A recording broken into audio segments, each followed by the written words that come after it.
This is the MLW Radio Network.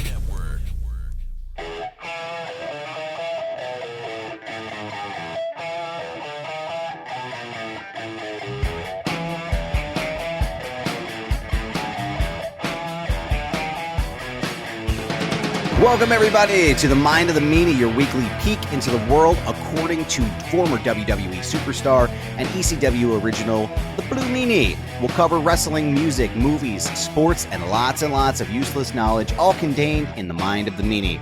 I am your temporary tour guide, Adam Barnard, and he is the Blue Meanie. Meanie, what's on your mind? Doing good, not Josh. How are you? Week 2 of Not Josh, man. It's good shit, dude. I'm doing well, man. Thanks for asking. I appreciate it. I feel like we had a whole show leading up to this, so I think so too. We'll just have Josh cut all that shit in the beginning and pop it right at the end, you know? Yeah, just put in a little record scratch or a little, and then just throw that into the gimmick, and then we'll put in the bits and pieces we were talking about before. We're gonna put it in there now. You know, no, this is it's week 2 of being stepdad. I'm glad to be back. Glad to be here. Got a lot of really positive feedback about the show. How did you how did people like having me on? I got a lot of positive feedback. I have friends out there who listen regularly. Well, shout out to my boy Mikey Hawes. He's a truck driver. He listens to a lot of podcasts while he's out on the road, and you know, he was like, "Hey man, the new guy did good." I was like, "Yeah."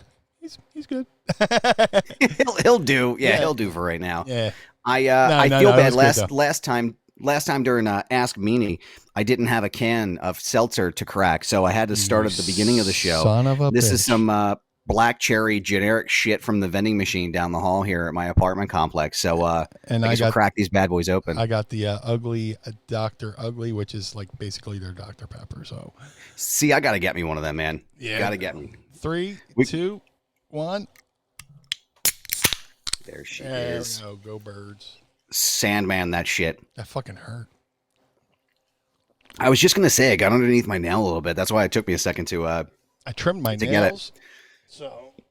Isn't that the worst though? Like when you get too close to the nail bed, and then like you could feel it's like a paper cut, but it's not, and it's not bleeding, and you don't know which side of your finger it's on. Oh my god, it's a fucking nightmare. I hate that shit. One of the first lessons getting into the business is like, you know, they made sure everybody trimmed their fingernails like real short, because like we're doing monkey flip practices, and a guy just put his hands behind my neck, his fingernails dug in the back behind my ears and gigged behind my ears. I was like, dude, you got to trim those fucking things. Oh man. So that mixed with sweat was not a good combination. So oh god, I bet that stings horribly. Holy shit, dude. Stings the nostrils. But yeah. Is that the worst you've ever been like scratched by somebody in the ring? Is that like the worst, like unintentionally scratched? Obviously, we know about listen, if there's any questions in Ask Meanie about JBL, they're gonna be fucking ignored. Okay, I'm just telling you right now. That's the directive right up front. Okay, they hate each other forever and ever until the end of time. Right? Okay, move on. Next thing. But is that the worst that you've been unintentionally like scratched in the ring? What's the worst that's ever happened? Oh, dude, one time. I was doing a show when I was first training with Al. I was doing a show every Thursday in Indianapolis, Indiana, for Mike Samples, a little promotion called Circle City Wrestling, and it's a dude named Vinny Magnetti. He trained with Taz.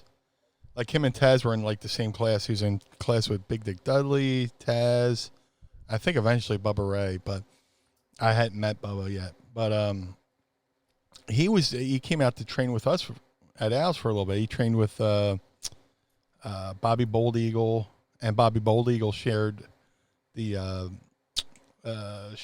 school with Johnny Rods. That's who I was trying to think of.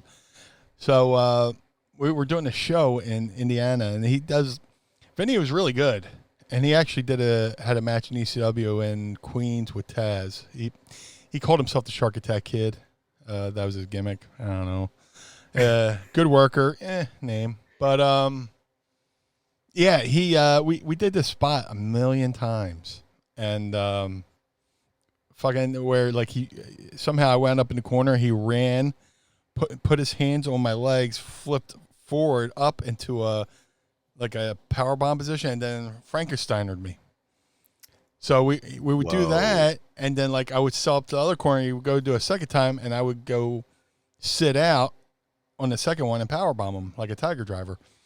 So this, for whatever reason, we were not clicking in this match, and like we went to do that spot, and on the second one, I went to power bomb him, and I kind of like pile drove him from the so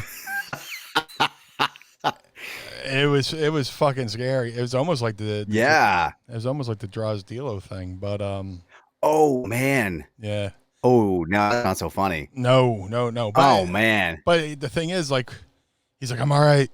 So I shoot him in, go for the backdrop. He's supposed to kick me, and he kicks me right across the forehead. Oh, and God. I saw stars, all that stuff. I would get back to the locker room for like 2 days.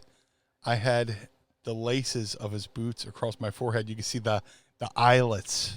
And oh, my God. And you see the laces going into the eyelets across my forehead for 2 days. I was like, well, I kind of deserved it. But, man, I guess, I mean, yeah, in hindsight, yeah, maybe. But if you guys aren't clicking, I mean, that's, you know, it was you just gotta we had this match a million times.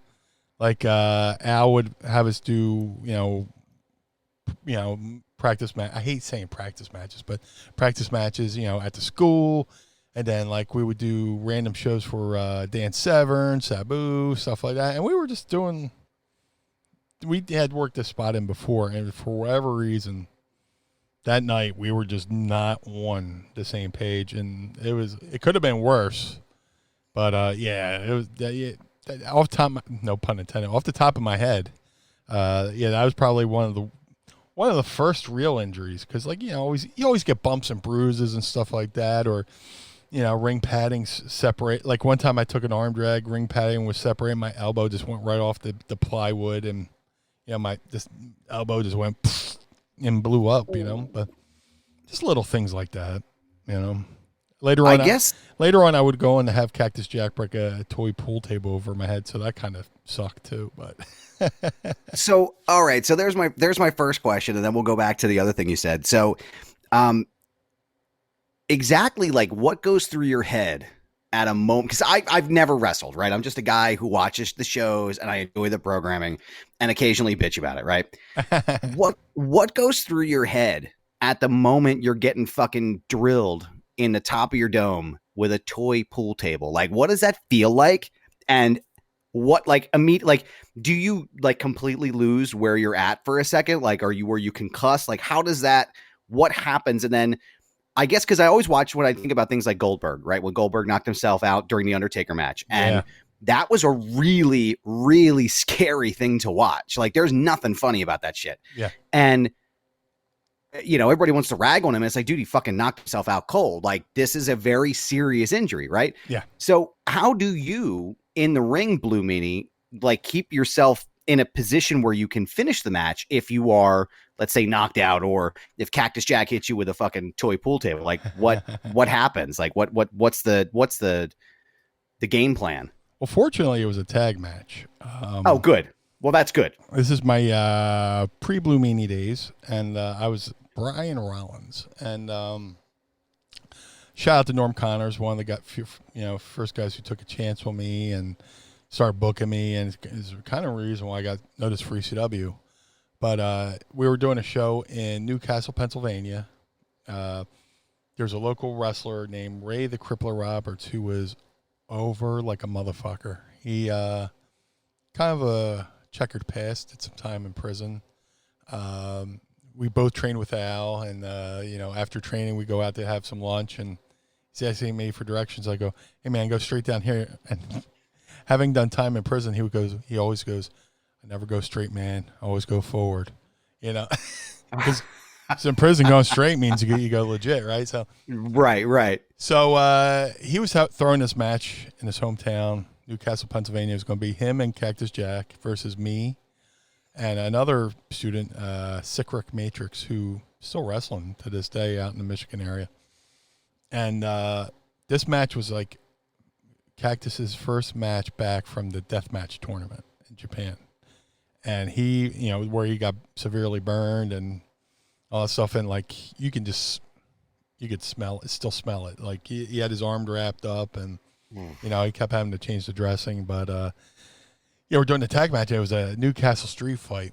So me and him and Rick went all over the building, and me and Ray are brawling around ringside, and they just happened to stumble in the way, and Mick just grabbed this toy pool table. And you would think it wouldn't be as sturdy as it was. It was like, it wasn't like a massive real pool table. It was just like a little 5 by whatever or 4 by whatever. And he hits me, and I just saw stars. And it's like, good Lord. I had to take a knee at ringside, and Notorious Norm Connors, who were, the promoter and also the manager of me and Rick, comes over, like, dude, I have to take a powder for a second. And luckily, it was I had already put Ray down for a second, like with something, and then Mick hit me, so it was basically turned into a double down. But yeah, you just like sit there and you're like, man. And then of course you feel the trickle of the blood come down your forehead, and it wasn't a major juice job. It was hard way, but it wasn't too bad. And I had busted my tailbone in that match too. I put Ray on the table on the outside. I was going to do a leg drop off the apron on him through the floor, but he moves. I go through the table, but for whatever reason, they got the extra high ring that day. It was like normally I could hop up on one knee and stuff like that, but I had to like hop up and do the fat guy and get back up there.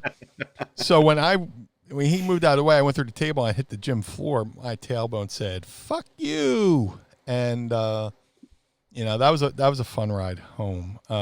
Sure, yeah. But there's a couple things that happened that weekend. It was I wrestled Cactus. Cactus had a death match. He had his first match against me that weekend in Newcastle, and then that weekend I went down to one of the guys on the show, fellow student Steve Nixon, had gotten SummerSlam tickets. It was that SummerSlam in Pittsburgh. So we went down to Pittsburgh and watched SummerSlam. I got to see the second Razor Shawn ladder match at SummerSlam, which was pretty cool. That's amazing. Yeah. And then the funny part is I'm up in that's in the igloo, and I'm up in the crowd. I'm looking down, and the one ECW fan that everybody calls Faith No More guy, the guy, yeah, he looks like Jim Martin from Faith No More. He was sitting in the crowd, and where I was sitting, I was like, holy shit, is Cactus Jack sitting in the fucking crowd? And me and the guys were just like trying to like look, because like from up that distance, he just looked like a little ant, like a miniature.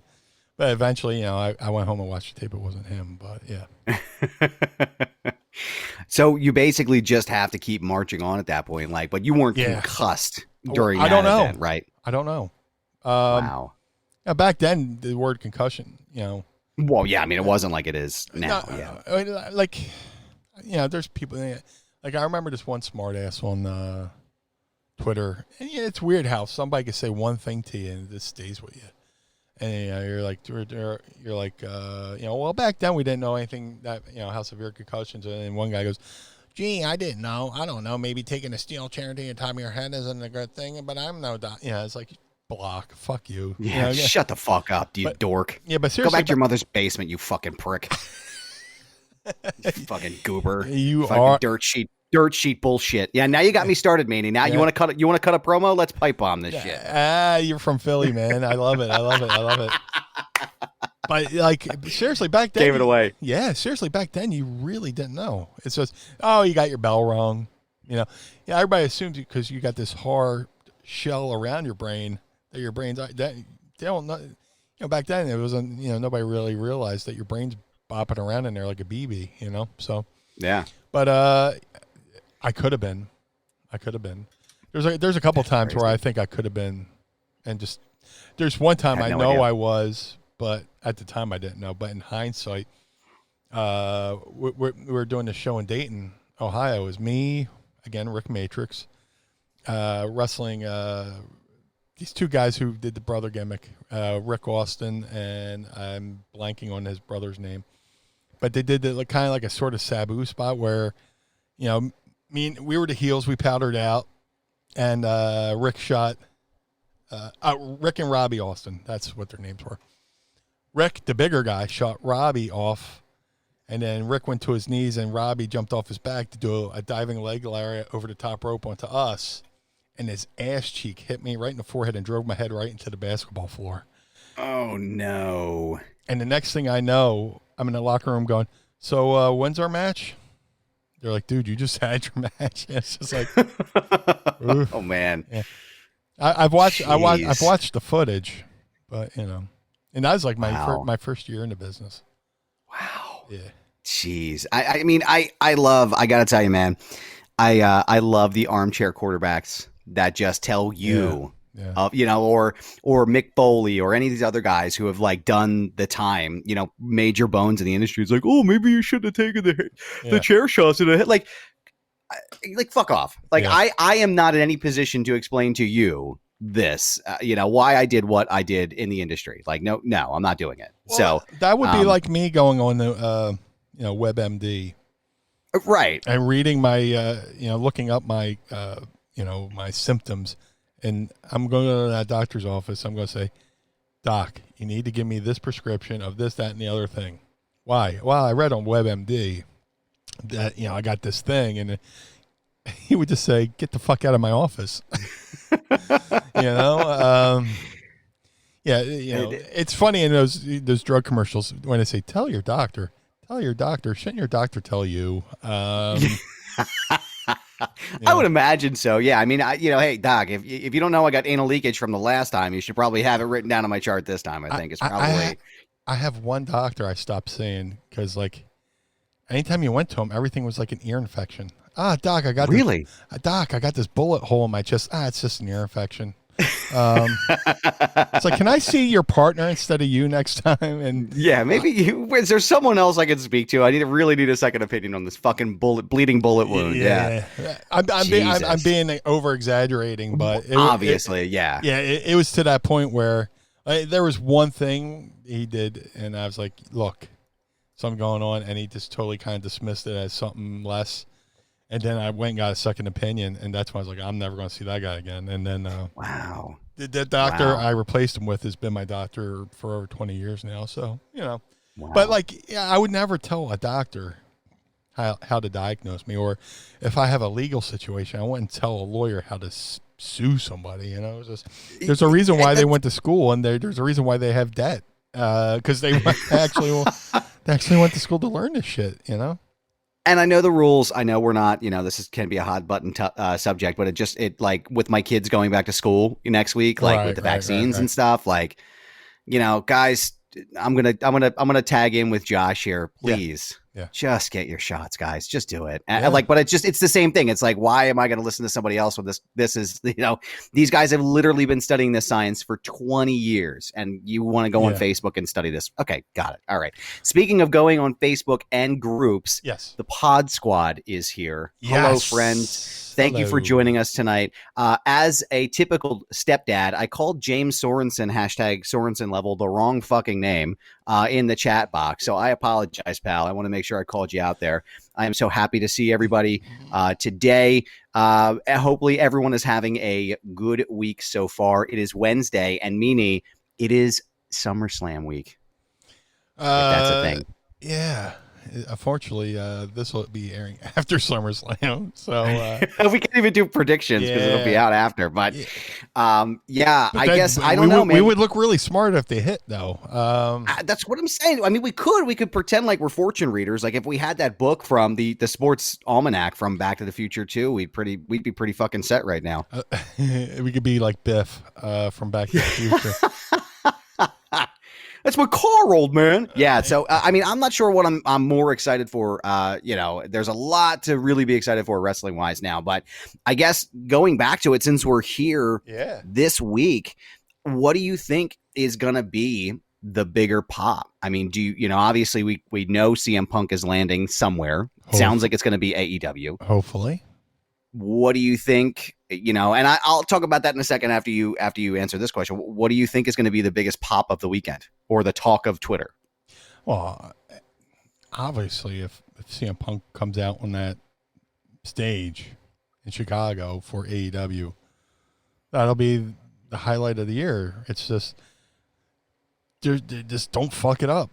Make make it special. Like I said last week, announcers, just sit back and take in that response.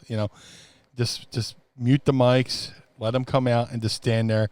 And he'll stand. He could stand there for 20 minutes to continuous cheers and not have to say a single word. You could go through 2 commercial breaks and they'll still be applauding because it's Chicago, it's his hometown, and first appearance on a wrestling show in front of people in 7 years. So just don't fuck it up. Just let it happen. I think that'll be the biggest pop of the weekend. Is SummerSlam on a Saturday this year? Am I wrong by reading that? You are correct. It is on a Sunday or a Saturday this year. This is the so first time I weird. think they've done that. Yeah, it's so weird because I saw that and I thought maybe it was a typo, but yeah, they're going back. Well, you're going back to back to back. There's the Friday SmackDown, and then Rampage is on after.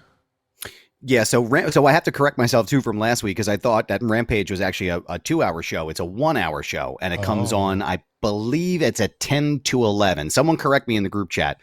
I think it's 10 to 11, which I think that is where the United Center is. That's where they're doing this Rampage show. So I mean, look, if I'm Tony Khan and I'm smart and I know I have CM Punk signed and ready to go, I'm dropping him the night before SummerSlam, taking all that wind out of WWE. I mean, it feels like, of course, this is a very purposeful, deliberate, like shot across the bow kind of thing, Hey, and more power to him. More power to him. Punk has sworn off the wrestling business for so long. He didn't even go back to Ring of Honor. Right. Right. He didn't go back to Ring of Honor. He didn't pop up in AIW in Chicago.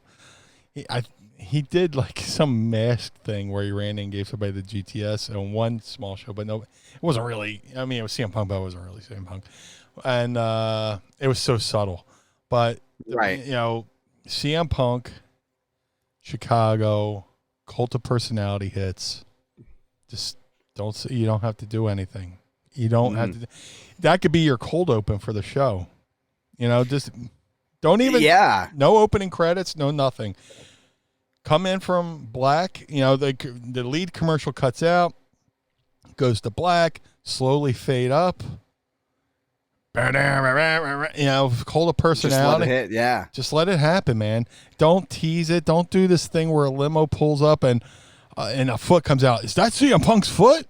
Just don't do anything fucking cliched. Just have that be the cold open of the show. Agreed. And he can go, where the hell have I been? as a knock on Vince, as a shot of Vince, when Vince went, where you guys been? Where the hell you been? Yo, I can't lie, man. I popped hard when he said that, man. That was like, I feel like he was just sitting there like he knew exactly what he was going to say for weeks before he went out, and just went out, nailed the line, and then off he went. Like, that was just fucking brilliant shit. That's another situation where that should have been the cold open, Yeah. Lead commercial drops, fade to black, come out, wide shot on the arena, no chance. And then, he comes out and you go, where the hell you been? And then go to the Raw opening instead of that awkward walk-off that he did, Yeah. Yeah, that would have been a solid cut, man. Yeah. I mean, that worked for me too. I just, man, I'm just excited to have fans back. I hope that we continue to do this. Yeah. There's been that element that's been missing for me from not having fans of the stands, but Sean Jones said he wants Cult of Personality to hit and then AJ Lee to walk out. Dude, if AJ Lee or like MJF did this shit, like the place would fucking burn to the ground. We talked about it a little bit last week. You can check it out in the archives at in the Mind of the Meanie feeds, anywhere you get your favorite podcast. And you can or you can go to patreon.com/Mind of the Meanie and sign up and hear them early. I don't foresee anything other than CM Punk at this point, because Tony Khan better deliver. You better deliver, Tony Khan. There ain't no getting out of this now. Dude, you brought it up last episode, and you're like, what if he doesn't show? And I just went, oh. I might drive to Chicago, just throw a thing of popcorn at the ring, just hold on, guys. I'll be right there. And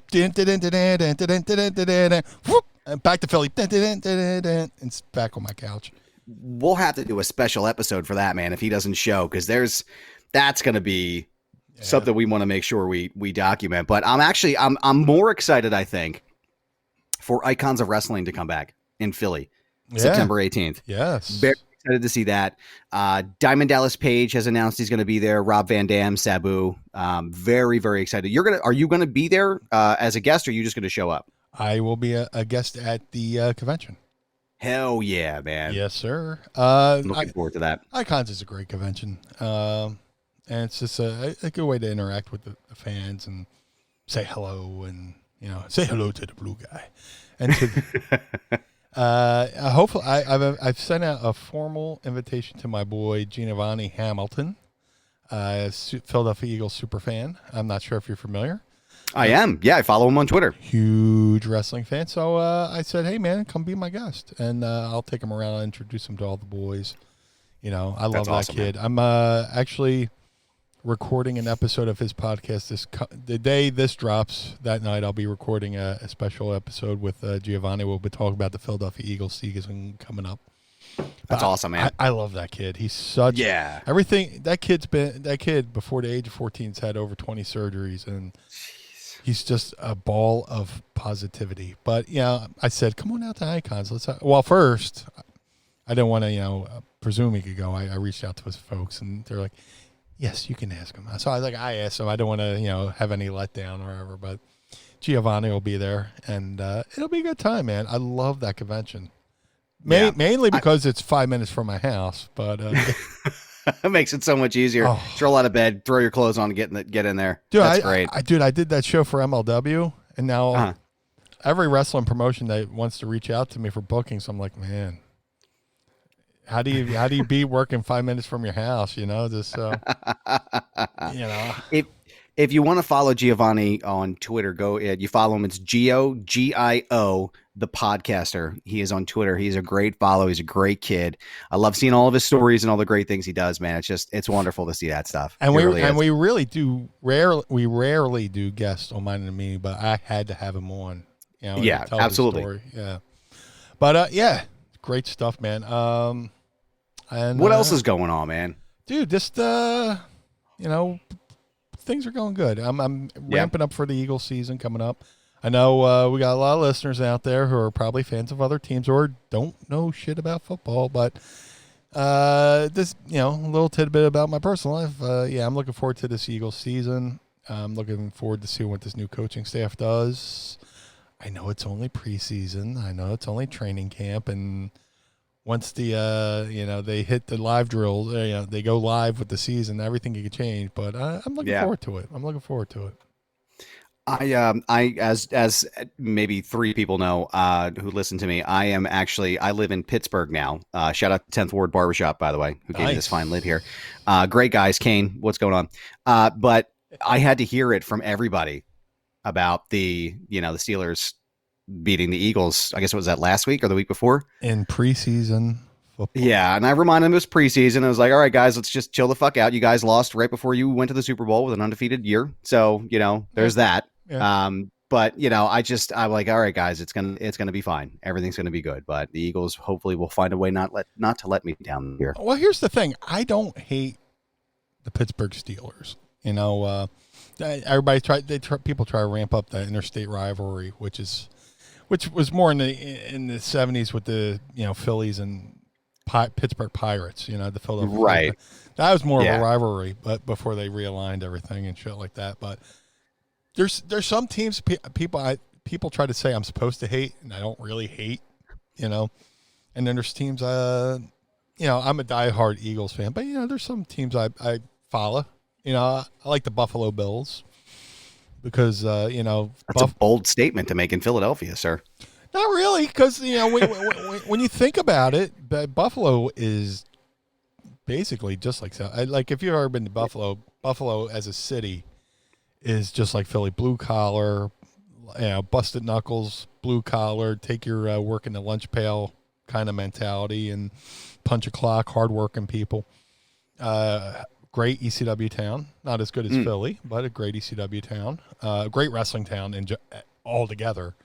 Why more people don't do pay-per-views in Buffalo, boggles my mind. But basically, I'm a big fan of Sean McDermott. He used to be a coach here in Philly. He was our defensive coordinator. Looks like Opie.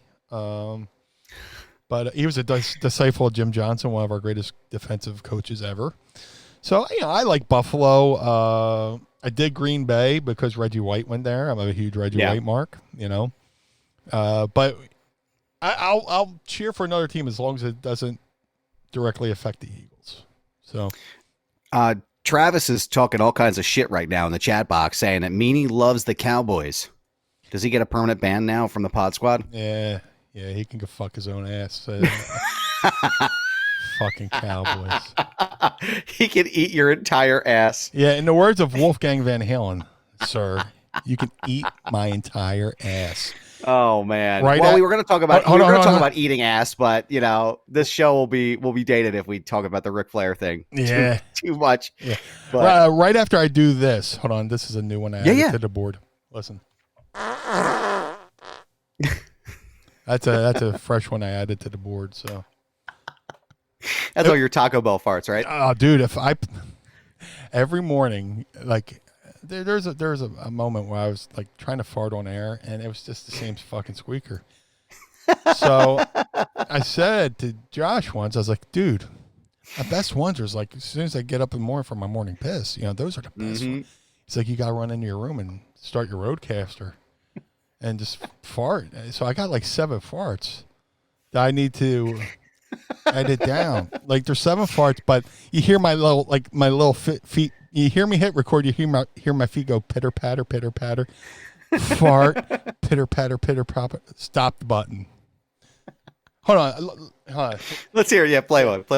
This is me starting. You hear the pitter patter of my feet. You hear the fart. You hear the pitter patter of my feet, and it just stops.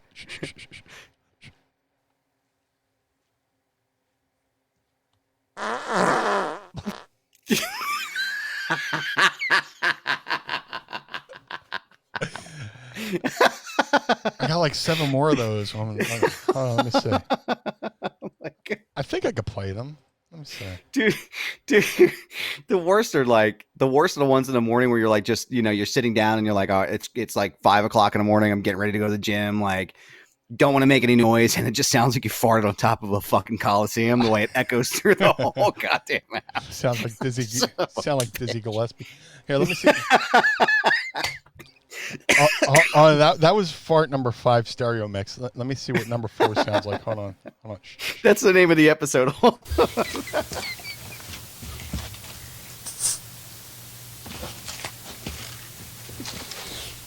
Oh, that was a dud. I gotta delete that one. Hold on. Here's number 6. Hold on. Let's see what number 6 is. Nah, this is all messed up. That's just I think it was just you breathing. Yeah. That was number 1. Number 2 is.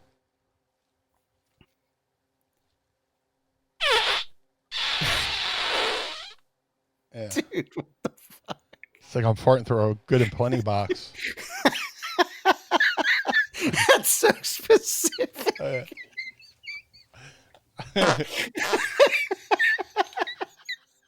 You never did that as a kid? You never ate a box of good and plenties and then you blow through the box? It's like, or when you would put wax paper on the comb and just make it like a little harmonica. That's. Oh my God, a good and plenty box. That's the name of the episode, farting through a good and plenty box. Write it down so I don't forget.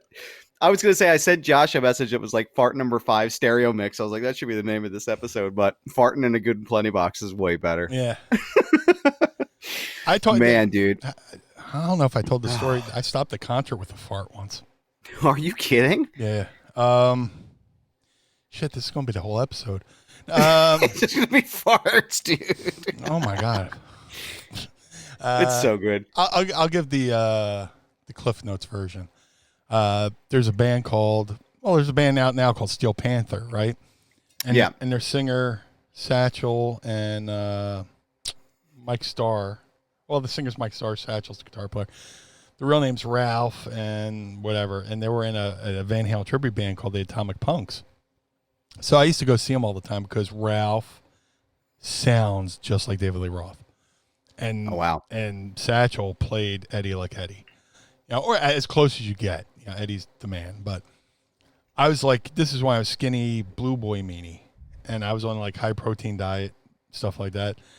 And I don't know what I ate that night, but it should be documented somewhere. Never to eat that ever again, because we go to the world famous Whiskey A Go Go in Hollywood, California. You know, where Van Halen played, the Doors played, Zeppelin played, and my ass played. So it started during like the opening act, and I was like, you know what? Oh man, I don't want. I had a good spot. I don't want to leave and then lose my spot. And yeah, it's just like me and for my buds. So I was like, let me let out a little test one, you know, just like, you know, when like a splotch, when you're testing paint and stuff, you just do a little test on the wall, you know. A splotch. Yeah. I just want to do a little like that, right? I did the one cheek sneak, you know. You just, you know, you pull the cheek and you just tea kettle it. And oh my God. There was like a group of women dancing behind me, and they're all just like, you know, doing the Molly Ringwald, and then you turn around and their fucking shirts are over their faces, and they're still doing their Molly Ringwald.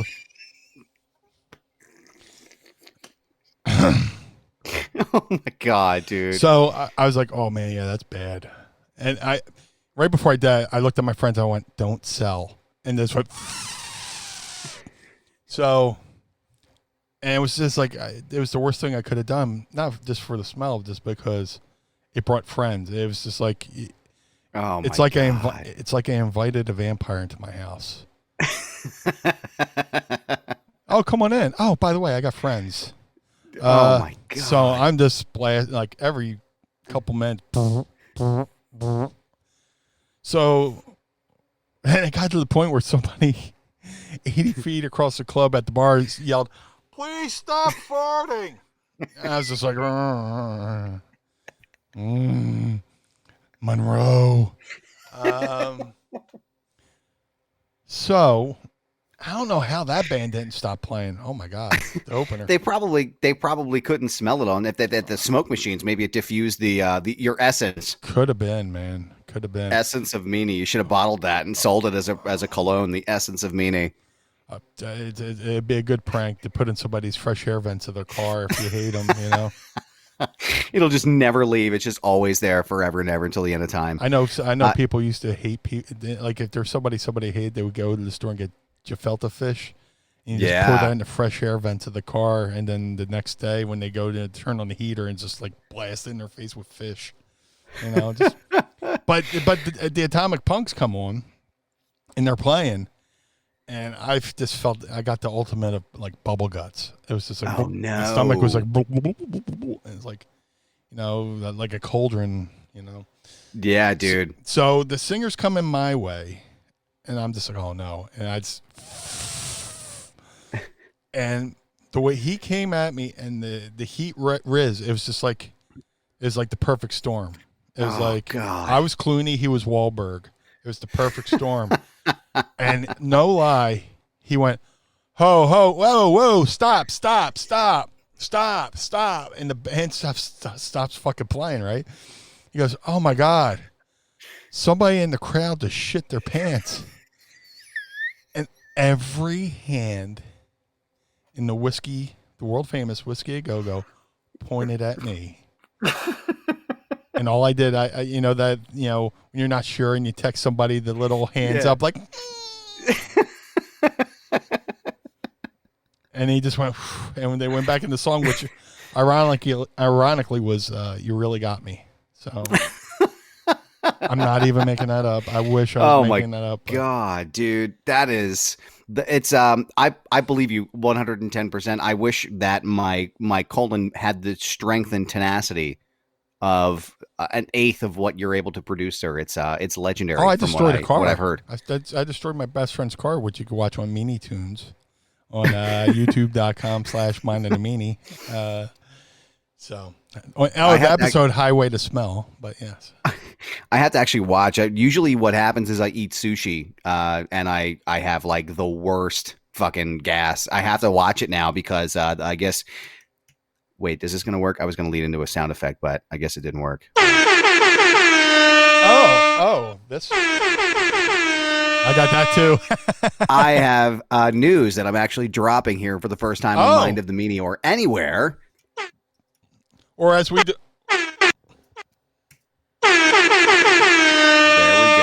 Or as we do in Philly. Perfect. Yes, the action news theme. Yes. My wife is pregnant. Oh. Barnard baby number 4. So congratulations. Thank you, sir. Thank you. We just found out a couple weeks ago, so she's still in her first trimester, but we're excited, and we're going to be relocating back to Philadelphia because of this. It was definitely what, as the industry would call, a paradigm shift in our world. Yes. So we are relocating back to Philadelphia as soon as we can. But I say that to say that her sense of smell, my poor wife Courtney, her sense of smell is to like the 100th degree. So sushi farts, dude. Just not good, man. Just windows open, just stay away. Like I'm sleeping in the living room. So if I could break some news, hold on. I am in my 50th trimester. Congratulations, Mazel Tov, sir. I know, it's excellent. It's been shown for 20 years or 25 years. I don't know, but I got the same problem, man. Look, I lost 70 pounds over the course of a couple years, and I found them. I found some of them too during COVID, man. It just sucked. It was hard, man, because the gyms, like, I've been struggling with that, man. Would you believe I lost weight during the pandemic? During COVID? Good for you, man. Because we stopped drinking. Yeah. Yeah, because I drink Yingling. I drink lagers, which is, the calories. It's all. Yeah. But, like, we made the conscious decision, let's not drink. Let's not have a reason to go to an emergency room just in case something happens. Yeah. Just stay in, man. You got to. And that's the thing. It's like, well, actually, we should say Anthony Camerata said instead of break news, we should break wind. So we've broken wind on this episode multiple times. I'm the same way. Like once the gyms closed, like I was in. It's a breaking wind story.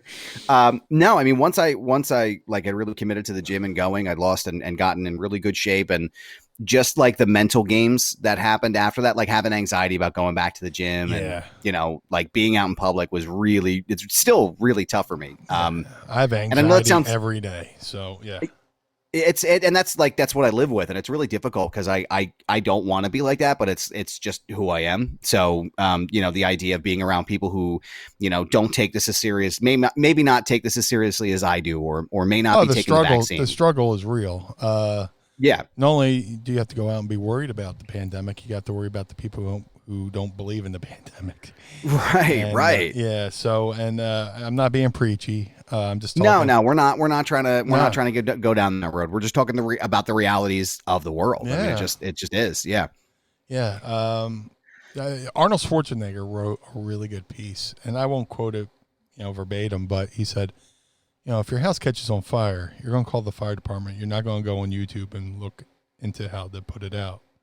So if there's this global pandemic, listen to the doctors, listen to the science, Like I was a volunteer firefighter for 5.5 years, and I can tell you exactly what to do, what patterns you need to put a fire out in if you have a house fire.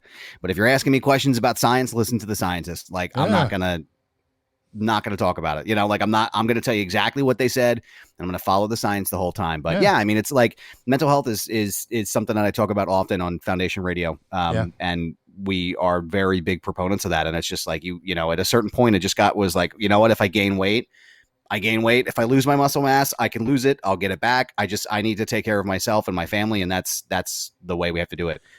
Well, yeah, look, I'm a big proponent of mental health too. Growing up, I had a lot of issues growing up between, not knowing my father, and just, being growing up severe asthmatic and not being able to play any other kids' reindeer games and being made fun of, being bullied, getting beat up. And, I've done my share of therapy and stuff like that. But no, as I reached and I would act out and lash out at people who didn't deserve it. And, I've done my name is Earl moments and gone back and apologized to those people. But, at the age of 48, I've learned to now just listen. There's a lot of people out there who are afraid to talk because they don't know how people are going to react. And when it comes down to it, all people really need is somebody just listen. Listen to what you got to say. And this is something I've said on the other show, too. If you have something bottling you up, and if say like there's somebody in your life causing you stress, all this good stuff, here's a little exercise I do. Like recently I had, somebody who wasn't really significant to me, but I had to deal with them a lot because of, side hustles and stuff like that. And that person was causing me a lot of anxiety. And a lot of times what I would do is just go in the bathroom in the mirror and look at the mirror as if I was looking at that person and cut the promo in the mirror and say everything I would want to say to that person's face and get it off my chest and verbalize it and say it out loud at the top of my lungs. Or I would say it in my car, and people will think I'm just singing to the radio, just cutting promos right. Cutting promos in the rear view, and people think I'm just going along with the music or whatever, stuff like that. And so by time I said everything I had to say and get it off my chest and verbalize it, blah blah blah. By the time I got to be around that person, I was good. Yeah, because I got it out of I got it out of my system. So, there's little things. I'm a big proponent of mental health. People, if you're ever down, just find somebody to talk to, keep your circle small and surround yourself with people you could trust. Yeah. I mean, and that's the other thing too. There's a stigma about, I'm glad that you said what you said about going through therapy. There's a stigma, especially with men too, about going to talk to somebody in therapy. I mean, it's like, there's nothing wrong with it, with talking with somebody about something that happened in your life that you had no control over, or something that was going wrong in your world. I've long struggled with lots of things in my life, my childhood, lots of stuff. And same here. It's relieving, it's relieving to talk to somebody. It makes me feel better. It validates me. And I think that's why I can talk to people. And that's why I do shows where I talk to people, is because I can connect with people and I can make it real. And I'm genuinely curious about everything. Yeah. But I also allow them the space to just talk about whatever they want to talk about, and it just happens naturally. So that is really good advice, though. I am a shower promo giver. Yeah. I won't lie. It's one of the best shit in the entire world to do. And you all do it. Don't lie about it. You all fucking promo somebody in the shower. Yeah. But it does. I mean, it's a great exercise because it allows you to just move on with the rest of your day. Yep. So that's really solid advice. Let's, what were we going to say? Go ahead. No.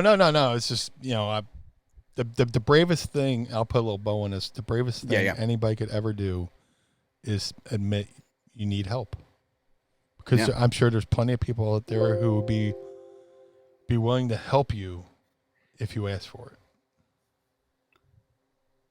And I want to do one more quick thing about this. Sure. My friend Brandon Novak is a very close and dear personal friend of mine. He works for a recovery center called Banyan Treatment and has helped like thousands and thousands of people. If you've never heard Novak, so you know who Novak is, that Meanie, right? You've met him before through the Jackass crowd? Yes. Yeah. If you knew Novak back in, I don't know, 2010, 2011, he was just just in the throes of his addiction, and out of nowhere, he got himself clean and sober, and he's been on the straight and narrow for, I think, almost 7 years now. This year will be 6 or 7 years. Nice. But he has a direct line that he gives to people. And the point of this little tirade here, and we'll get back to Ask Meanie, I promise, because this is the mind of the meeting. His recovery line he gives to people. If you or someone is struggling with addiction or anything, drug use, alcohol abuse, I want you to call this number and write it down, because this is his direct line, 610-635-9092. And it will direct you either right to Novak, or it will get you the help that you need. And I want you to, don't ever be afraid to reach out to somebody. And that's a great resource to have in your pocket. Oh, absolutely.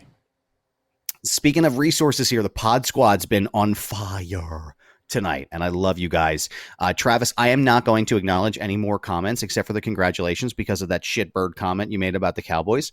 So you can go ahead and take that to the bank, pal. No. So what's going on here in the pod squad? I want to make sure I don't miss anything before we get to Ask Meanie. Let's see. I love the What do you pod think squad. what do you think of Josh from Philly? We miss Josh from Philly. We miss him here. Yeah, He's on location in I guess he's in Pakistan now, I think, or is he in Istanbul? I can't remember which place he's at. He's got some big things brewing. I'm not really allowed to talk about, sign an NDA and all kinds of stuff. It's it's legal jargon, but that's what we do. But he is on assignment, doing some very good things, and I'm proud of him. We are excited for him. Is there anything else you want to talk about before we get into Ask Meanie? Oh no, man. I think I got a few things off my chest, but I seriously, this is one of my favorite segments of the show. Ask Meanie anything, and so let's do it. It's time to ask Meanie anything. Ask me something. Let's jump in. I am gonna just scroll back here a little bit and see if I missed anything from last week. Let me just take a look here. Okay, Mark in Dryden. Is it safe to say that BlueDust doesn't get enough credit when it comes to being a starting point for the Attitude Era? He debuted in September of 1995, months before Austin did his 316 promo. Oh, absolutely. And, he took a lot of shit for that character, too, professionally and personally,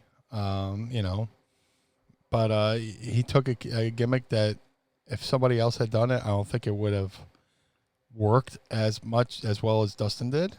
Dustin was committed to that role, so much to the fact that, like, when I was teaming with him in the Attitude Era, the story came out that he was legit wanted to get breast implants, and I believe I was one of the first people he told. He's like, "Hey, man," and he pulled me aside. We sat down, face to face and chair to chair, and just, I want to run an idea by you. He's like, "I want to get breast implants." I was like, "If you can do it, do it." And, like, he was in the meantime, he was going to give it a test run with some falsies to see how people reacted to him, and then eventually get the implants and stuff like that. I was like, "Do it." He was, talk about a guy who was committed to the character. Talk about a guy who evolved with the character. But yeah, he was definitely, right there on the ground level of the Attitude Era, because Wow. it was, very controversial, and the Parents Television Council, cited him as one of the reasons why WWE is bad for our youth. So absolutely, he was definitely on the ground floor. Now, I'm sure there's probably plenty that's been done about this, but I have two follow-up questions from that. Adam from Pittsburgh wants to know. So, question one, who came up with the BlueDust character? I don't know. I think as far as Dustin's told it, they brought it up to him, and they said the character was going to be androgynous, and he said he had to look it up. It's androgynous. She's androgynous, pal. Yeah, I know that. Androgynous in the way of, like, how Marilyn Manson was kind of androgynous. David Bowie was androgynous with Ziggy Stardust and stuff like that. Was there, I guess, so maybe 1B on that, was there ever a time that you saw where Dustin was, like, anxious or kind of, like, standoffish about something they asked him to do? Because it didn't really feel like he ever had a time where they asked him to do so, at least what it looked like on the screen, right? The way he sold it, like, you would never be able to tell if there was a situation where he was like, no, I'm not going to do that. The only time I saw Dustin have any kind of issue while I was either working with him or teaming with him, he was having really bad back problems at the time. And I never heard him complain about anything other than the fact that his back was really fucked up at the time. That's why we kind of had to cut our match short at St. Valentine's Day Massacre. Him and Bruce went into the kayfabe room, the finish room, and he told Bruce, "I was like, I'm going to give you what I can," and that's why I kind of, like, during the course of the match, on a pay-per-view match, you normally wouldn't powder out and stall for time, but I kind of did that thing where he did something to me. I powdered out and stalled for time, went up the aisle, just to get heat. Which is kind of like the heat they didn't want to get back. That is kind of like old school heat. They were, trying to be more edgy. So I was like, I'm going to do that just so it's less for Dustin to have to do. You know, Right. He could come out, Right. get me, throw me back in the ring, and I'll flail around for him and bump for him and stuff like that. But I was trying to do whatever I could to help him preserve his back. Wow. That's crazy. And then so who put the kibosh on the boob job? Was that Vince or was that Dustin or? I don't know. No, there was no official. No, it was just like it kind of just it went off into the ether. You know. Right. Like so a lot it was of there wrestling. that Yeah. Well, like a meanie fart at Whiskey A Go-Go. Right. Yeah. pretty in much. the ether. Well, here's the thing that a lot of wrestlers make the mistake of.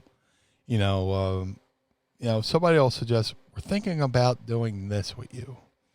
And the wrestler will take that and go, I was promised this. They'll go off and do the shoot interview, go, I was promised this and that and the other thing there. No, you were presented an idea. And, it probably just, they went back through it. They ran it through the cycle one more time to see how it's kind of like when you get a tattoo, you want to get a design and stare at it and go, do I want this on my body for the rest of my life? Same with an idea. They come up with an idea. They present it. We're thinking about maybe doing this with you.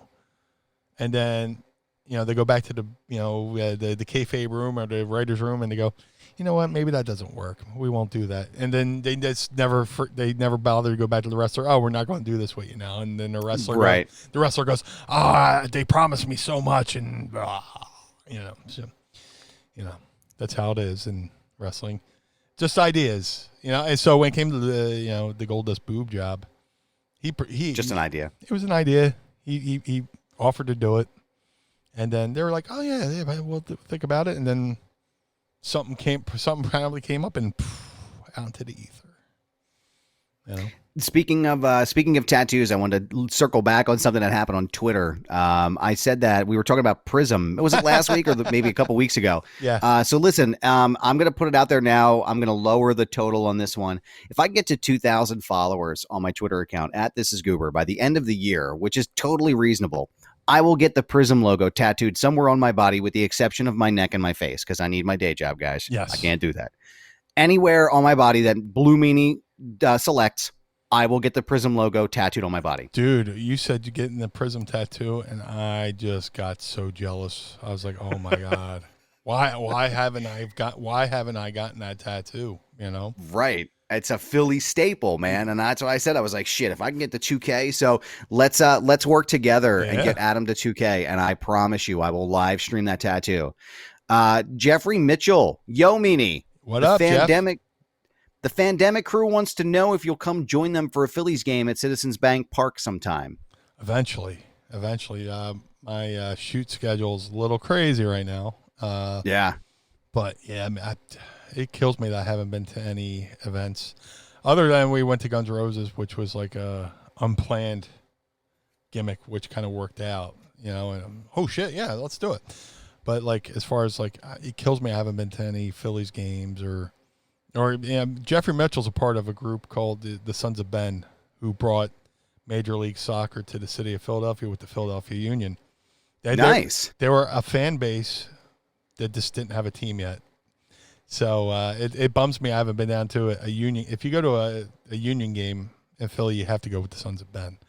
And, and I think there's a documentary on Netflix about them as well. No shit. Yeah. I'll look it up. But yeah, I would love to go down there eventually. It's just a matter of freeing up the old schedule. I'm missing out on all the cool kid events. I'll tell you what, I know you didn't ask me, but I cannot wait to come back to Philly to go to a Phillies game. There's absolutely nothing like going to the Phillies games. It's an experience since I was a kid. And I know we talked about that a lot last week, but I cannot wait to get back there. Dude, I would take and this might sound sacrilegious, but like I'll take a Phillies game over an Eagles game because I like Citizens Bank Park much more than I like the Link. The Link is too boxy. Yeah, it's almost like it's like a transformer. You know what I mean? Like it just feels like a big crater, like what's that show?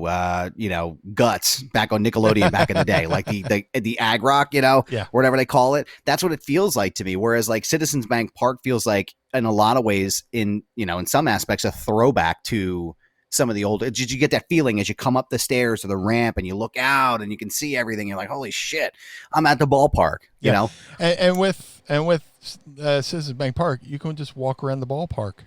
You know, right? Like if you want to go talk to somebody at the link, you have to go down the flight of steps, walk around, go up another flight. Like Citizens Bank Park, hey, meet me behind first base. Hey, meet me in Ashburn Alley. You know. Yeah.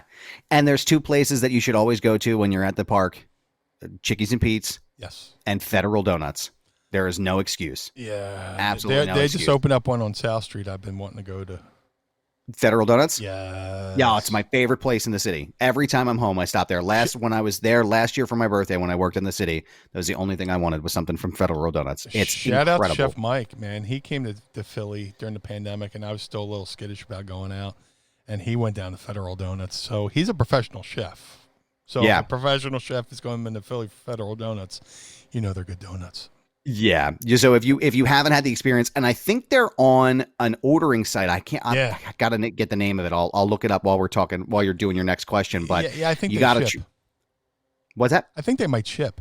I'm not sure. That's what I'm saying. That's the site I want to try to see where they ship from, because I want to make sure that if someone wants to try it, they can do it, because it's absolutely worth any money you would spend to get them in your pocket. So let's see what else is going on here on Ask Meanie. Don't forget to tweet it at us with the hashtag Ask Meanie, so we can get your questions answered here.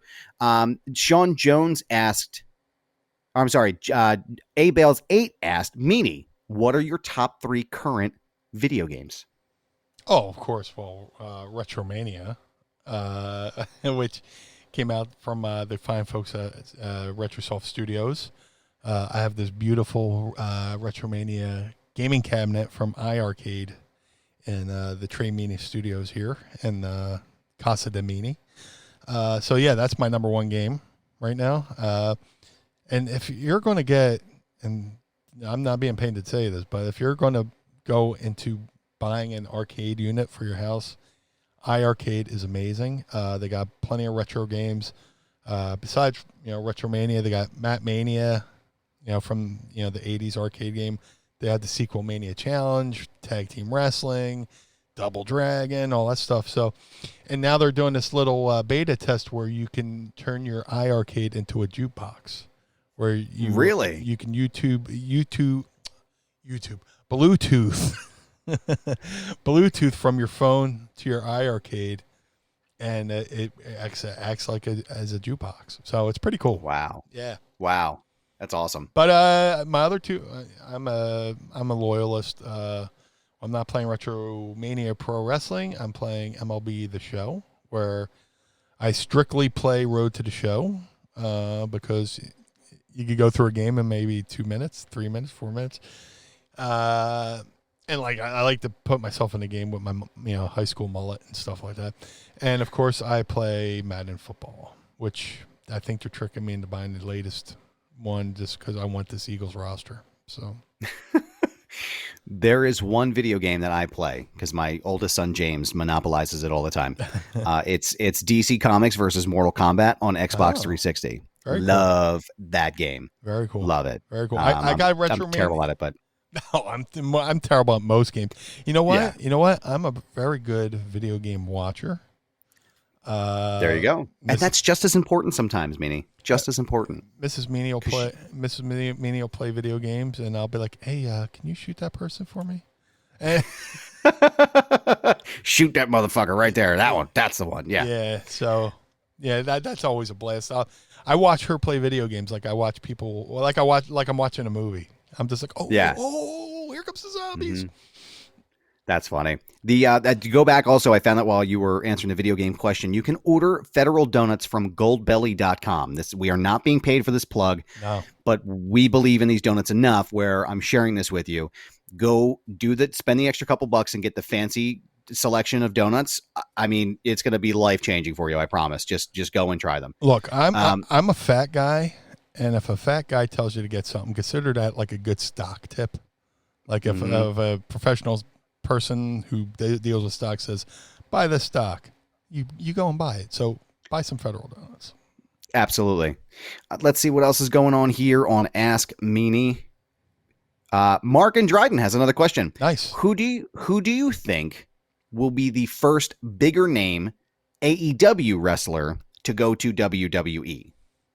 So I guess excluding John Moxley from that list, or Jericho, right? Because they're already, they've gone, or they were there and then left. Yeah, and MJF did a couple cameos, but hard to say. If you know what, if they pick anybody, I would say Jungle Boy. He's kind of like he's not like a total homegrown talent. He was big on the indies, and then they picked him up. But Luchasaurus, I can't say him because he was already in WWE under a different name. But definitely, Jungle Boy. He's got a great look, and he can work really well. It's just a matter of them wanting to bring him in. I think he has the potential to go wherever he wants. So here's another question from Adam from Pittsburgh. Sure.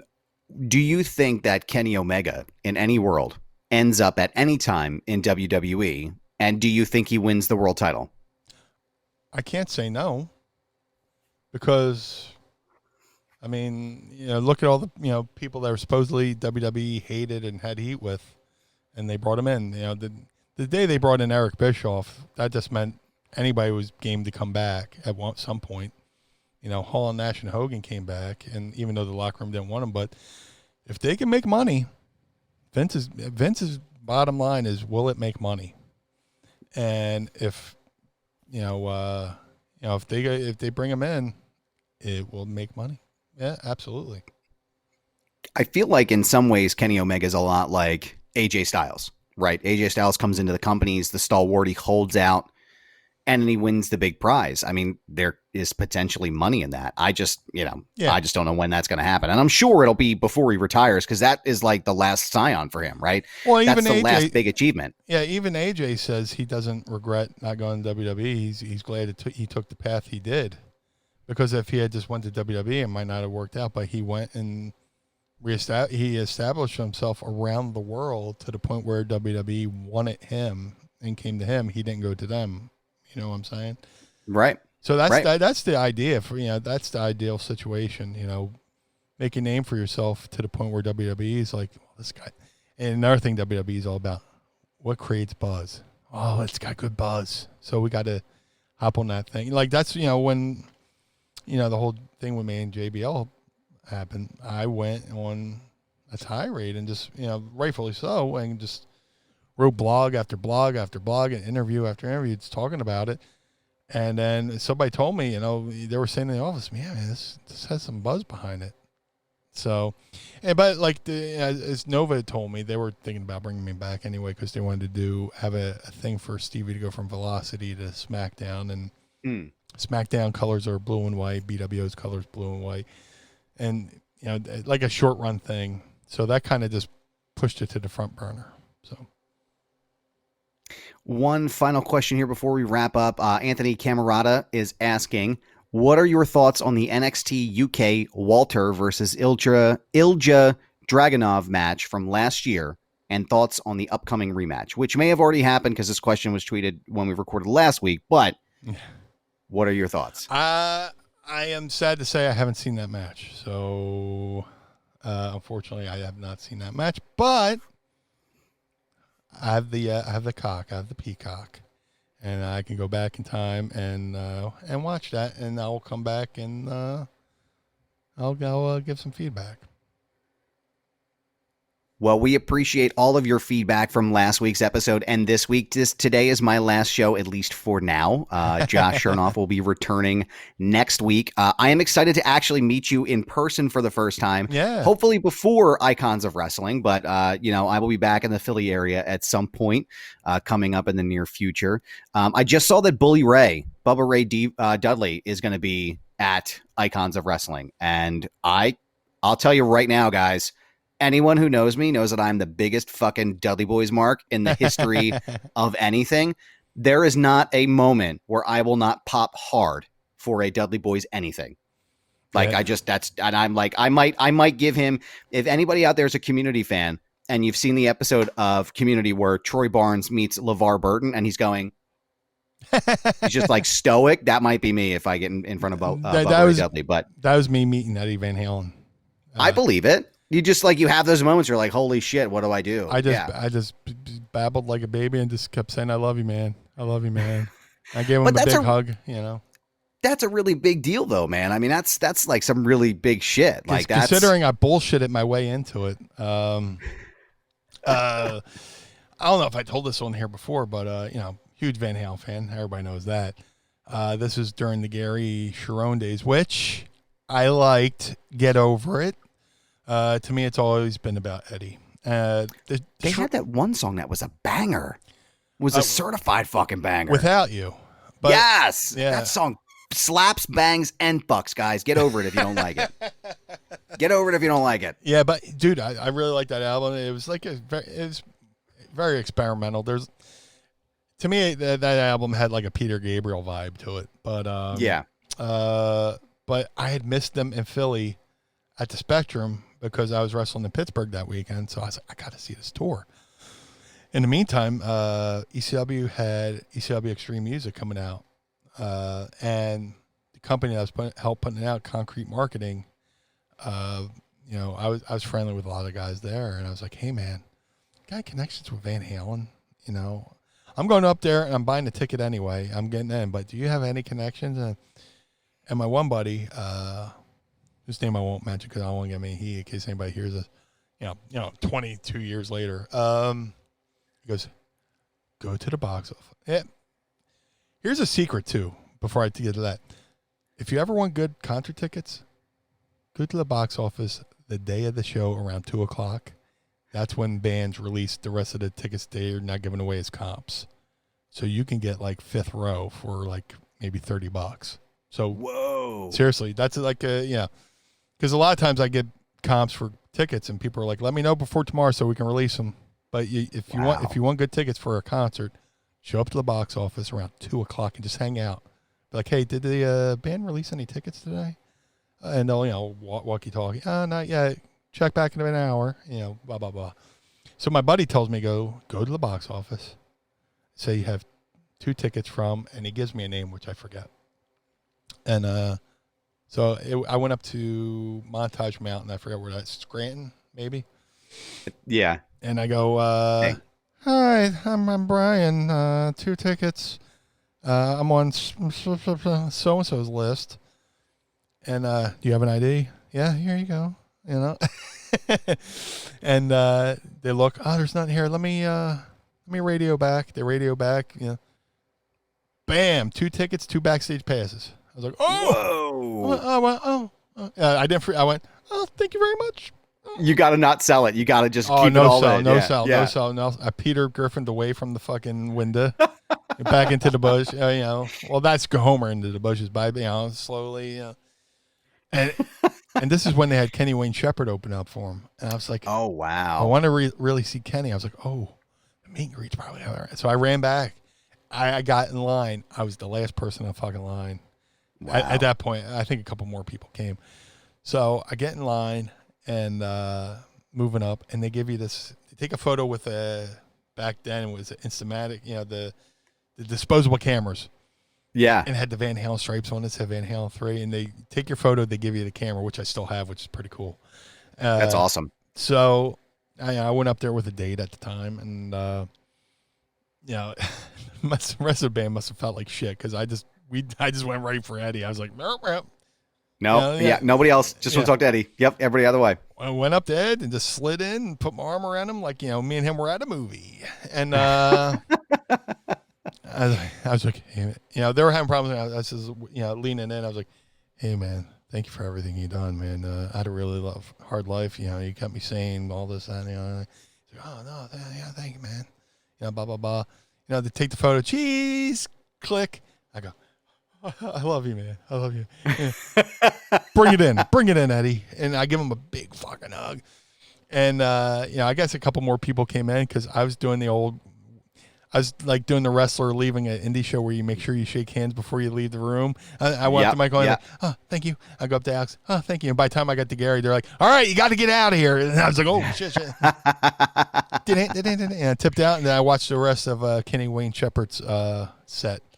which is That's pretty cool. amazing, Yeah, man. he did. That is He wild. did Jimi Hendrix Voodoo Child, which is pretty cool. Whoa. Yeah, so That's crazy. seeing two amazing guitar players in one night, Eddie Van Halen Yeah. and Wayne Shepherd. Yeah.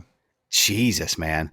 That's crazy. I don't know if I've ever I call it dumb out from just from my clique, but we call it dumbing out when we meet somebody huge, right? Oh, all the time. I think when I met Hogan, I think I dumbed out pretty significantly. So you're like Ralphie in A Christmas Story meeting Santa Claus, meeting Santa. And really, yeah. I mean, he was just like, and football? I don't know if the football. What's a football? Yeah. If you've never everybody out there, if you've never been to Cleveland and you go to A Christmas Story Museum, that shit is fucking amazing. It's my favorite Christmas movie of all time. It was awesome. We took the kids. It was fantastic. Spend the money and go. Nice. So anyway, so it's a long story, and I'm going to plug Novak again because his next book is coming out soon. Yeah. And it tells the story about when I saved Novak's life. After he crashed Bam Margera's $150,000 Mercedes, right? Everything that you will read, all of the stuff in there that's true happened. Like it really happened, right? So I save his life, and we joke about it later, and it wasn't funny then, but we were able to joke about it later. I said, look, man, it's Godfather rules, right? Like one day I will come to you with a favor, and you will grant me that favor, just one, right? Yeah, man, no problem. I got you, man. I got you. Yeah, I got you, man. I got you. Oh, hey, Blue Meanie, what's going on? So I guess it was 2019. So my oldest son, James, was starting really getting into wrestling, and he's a huge Hulkamaniac, right? Because I got to start him from the beginning, and, love the giant matches. And he was just all about Hogan, right? All right. So Hogan and Flair were in Atlantic City. Okay. Okay. I connected with, they were at Hard Rock, I think it was. So I connected with, I connected with, one of my buddies that works directly with Novak, this guy CJ. And I was like, listen, man, how, do you guys have any connects? And CJ's like, oh, let me get back to you. I'll find out. Not expecting here. I was like, look, man, I'll buy a ticket. I just want to say hi to Hogan. I want to bring my kid and say hi to him, whatever. Brother. So the next thing you know, he goes, what's that? Brother. Yeah. So I go he texts me a couple of days later. And he's like, hey man, go to the box office, there's tickets waiting for you. It's a part of the meet and greet that they're doing in the back. It's like, holy shit, So meanwhile, my oldest, he's I think he's not even 6 at this point, right? Maybe turning 6 that summer. So we're at this bar, and they have to put this wristband on him. Oh, he's under 18. We can visibly see that he's under 18, right? Yeah. But Hogan is just this gigantic fucking man. He is huge. His hands, I swear to God, they are from the tips of my fingers down to almost the middle of my fucking forearm here. It is just this massive man, right? So James is just totally cool. He's cool as a cucumber as always. And I'm just geeking the fuck out, right? My eyes are just totally wide, because I was a kid, and again, it sounds like we shared a lot of similar experiences where it was just I was just this really isolated, lonely kid sometimes. And what kept me sane was a lot of the cartoons that I watched, and Ghostbusters and Hulk Hogan, and that was my life. Same. So meeting this guy was this entity, was huge. And, I said, hello. And, hi, Mr. Hogan, how you doing? Nice to meet you. Totally a dork. And my son had one of those wrestle buddies because we kept him from when we were kids. Mm-hmm. And he says, he looks at Ric Flair and he's like, hey, man, hey, brother, check this out. Multi-generational Hulkamaniacs. I was like, oh my God. He acknowledged that, so that if you look at the picture of me, he's I'm just cheesing the fuck out in this photograph, That's and cool. It was pretty wild, man. It was a good time. But Eric Bischoff was really amazing too. DJ Premier has been an awesome guy, but I can't imagine that any of those really hold a candle to Eddie Van Halen. It's crazy, man. It's one thing I never thought I would be able to do. And then just by luck, it was just I was given a secret and it worked. So it's just that's so cool. And I tried to make it work years later. I have a buddy who he's a autograph seeker, photo taker. He finds out where everybody is. And 2015, I had a feeling. I was like, man, this might be their last tour. I have a feeling. Something's telling me this is going to be I reached out to my buddy. I was like, look, just tell me where Van Halen's staying. And he, he's like, I'll get back to you. He comes back to me, tells me where. All right. So, and I usually don't mark out like this. So I was like, I'm going down there. I'm just hanging outside. I go outside, and their tour buses are just parked outside. And, Eddie's bus has a photo of his dog in the window. I was Oh, like, that's funny. And so I'm just going to wait it out. But, slowly, like more people start showing up, like these professional types. They have drum heads and they want this sign, that, right.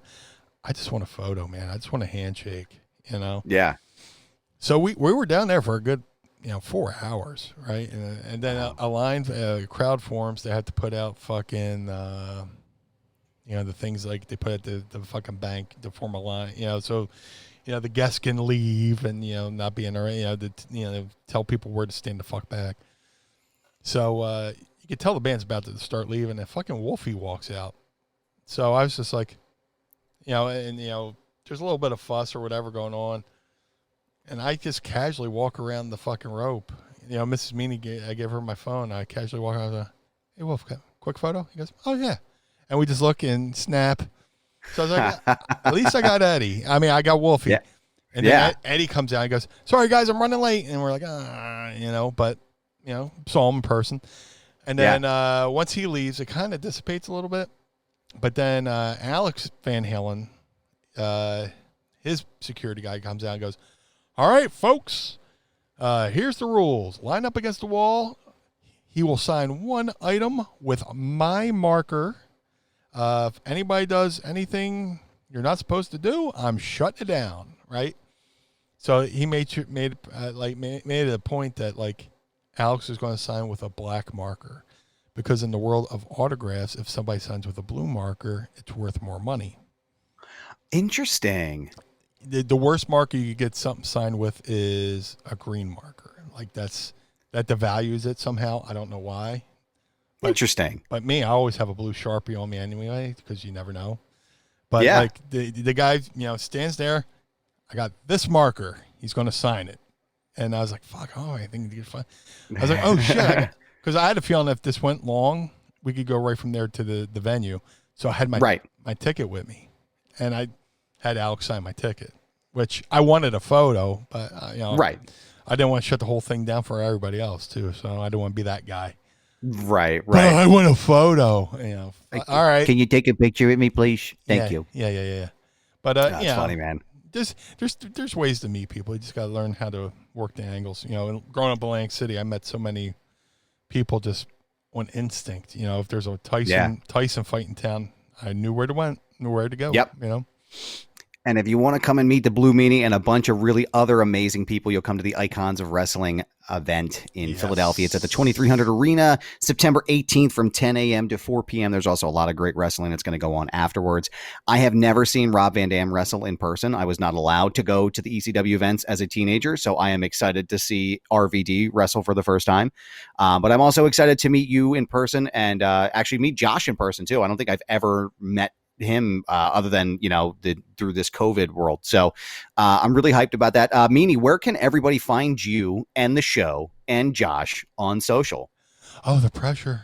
The pressure. Oh, fuck. I can remember some things. It'll be in the show notes, I promise. If you want to follow the Blue Meanie on social media, go to Blue Meanie BWO all across the board: Instagram, Facebook, Twitter, and TikTok, which I really don't even use, but I just wanted to secure the name. So if you want to support the Blue Meanie, go to prowrestlingtees.com/Blue Meanie. You can get yourself a BWO shirt, a BWO mask, a BWO guitar pick, some stickers, and a bunch of other cool stuff over there at prowrestlingtees.com/Blue Meanie. If you would like a well wish, like birthday wish, Christmas wish, any occasion, go to cameo.com/Blue Meanie BWO, or it's Blue Meanie, I forget. One of those two. And, I can say happy birthday, good luck, farewell, Auf Wiedersehen, or whatever. Also on prowrestlingtees.com/Blue Meanie, they have a new feature like Cameo called Shoot. So I could shoot you a message. Go over to prowrestlingtees.com/Blue Meanie, and I can do a message for you. If you would like to support the show directly, go to prowrestlingtees.com/Mind of the Meanie. You can get some of the great shirts that Mr. Andy Slichter has designed for us over there at prowrestlingtees.com/Mind of the Meanie. If you would like to follow us all across the board, Twitter, Facebook, Instagram, at mine and DeMeanie. If you would like to support the real Josh, not the real Josh, who is real on, dad, yeah, who is on assignment. Go to all across the board, Twitter, Instagram, Facebook. So says Chernoff. Go to ProWrestlingTees.com/So says Chernoff. Get yourself a Sarcasm is my superpower shirt, which is my favorite shirt, which always gets to pop when I go out to the Wawas and stuff like that. So, there's plenty of different ways to support us. If if you want to get some fashionable T-shirts, go to collarandelbowbrand.com. Use promo code Meanie, save 10%. Right now, they are raising money for beautiful Bobby Eaton's family. They have a beautiful Bobby Eaton T-shirt. Go over there. You don't worry about using my promo code. Just give all the money right to Bobby's family. Collar and Elbow's done amazing things when it's come to helping wrestlers' family. They helped New Jack's family. They had Shad Gaspard's family. And right now, beautiful Bobby Eaton's family needs us the most. So go over to collarandelbowbrand.com and get yourself a beautiful Bobby shirt. And if you'd like to follow me and keep in touch with me after Stepdad leaves today, you can follow me on Twitter and Instagram at ThisIsGoober. My podcast is called Foundation Radio. You can find me at foundationradio.net. A lot of great content coming up, a lot of great stuff in the archives, including conversations with Bill Goldberg, Eric Bischoff, Diamond Dallas Page, Asher Roth, Brandon Novak, and of course, the darling of this program, Josh Chernoff. Meanie, I would love to have you on Foundation Radio sometime. If you'd like to join me, we could do a crossover event, a lot like DC and Marvel when they first link up. That would be fucking awesome. So I'd love to chat more with you over there. Again, as a reminder, guys, 2,000 followers, and I will allow the Blue Meanie to decide, with the exception of my face, neck, and I should mention this, my Little John and the East Side Boys are off limits as well. I will tattoo the Prism logo anywhere on my body that Meanie decides that it needs to go. So let's work on getting me there. Meanie, this has been an absolute fucking pleasure to be here and to be a part of the show and to do this with you. I am very excited. I want to thank you and Josh for trusting me with the keys to this vehicle.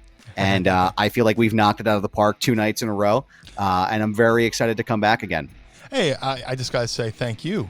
When Josh approached me and said, hey man, I got a lot of things coming up. The schedule's going to be tight. We can make this work. And, I know this guy, Adam, and he sent me a link to your page and I watched. I was like, absolutely. So, Josh gave his blessing to you. I checked you out. I, saw great things. So, and I know I got this, shout out to Josh. I know you and Josh worked very hard to get his system down with the video and the audio and making sure our pod squad, our Patreon, can watch live as we record, because that's another fun element, is being able to do this live in front of our pod squad and the Patreon folks and stuff like that. So you guys worked really hard to make this work. I am nothing without you guys. If it wasn't for the hard work of you and Josh, I'd just be a guy sitting in my bedroom talking to my TV and talking to my Meanie plush doll. So, like Cartman's Tea Party,